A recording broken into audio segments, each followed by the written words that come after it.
sources. No, it's interesting. I think it's when it comes to the Russia story and the on-the-record sources who have been briefed by the FBI continue to conclude that there's nothing there. You guys continue to fall back on these anonymous sources and perpetuate a false narrative. And yet, when it comes to us talking about all these reports in there, you then criticize anonymous sources. No, it's just interesting the sort of the double standard that exists when it comes to us citing stories, when it comes to and then how you intend to use them. So let me ask you what the president said last night. He was asked by Tucker Carlson, "You're in charge of the various intelligence apparatus that report to you. You can Right. ask them." And You he said can, he was and you would be no, getting in the middle. Can I ask my question? Yeah. He said he was reluctant to do that. So Right. let me just put two things together. Earlier this week, you told us, when asked, has the president directed the Justice Department to collect and distribute information to the various relevant congressional committees? If I remember your answer correctly, it was no, we hadn't That's right. given that specific direction.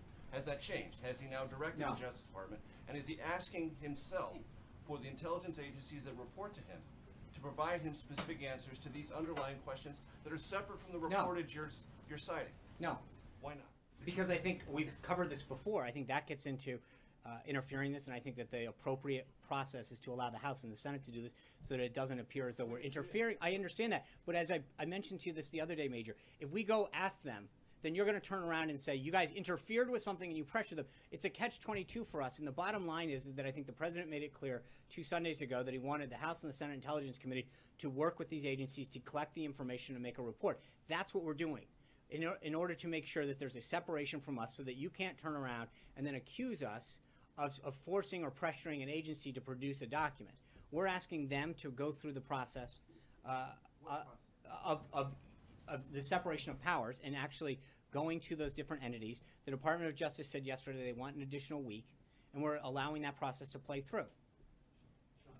Got it? Abby. So, Sean, is the president making these statements based on classified information?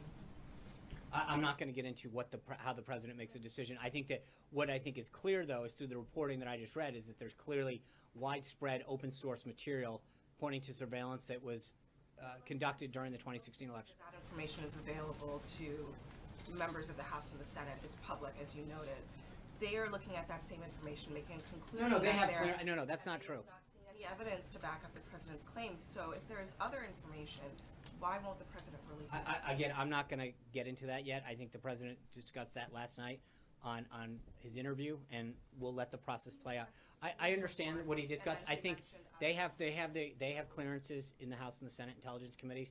They're able to conduct this. Alexis. Sean, I'd like to ask you about 2 topics, but can you help us all by calling Opinhi right now? No, I'm going to. I understand. I actually called the question.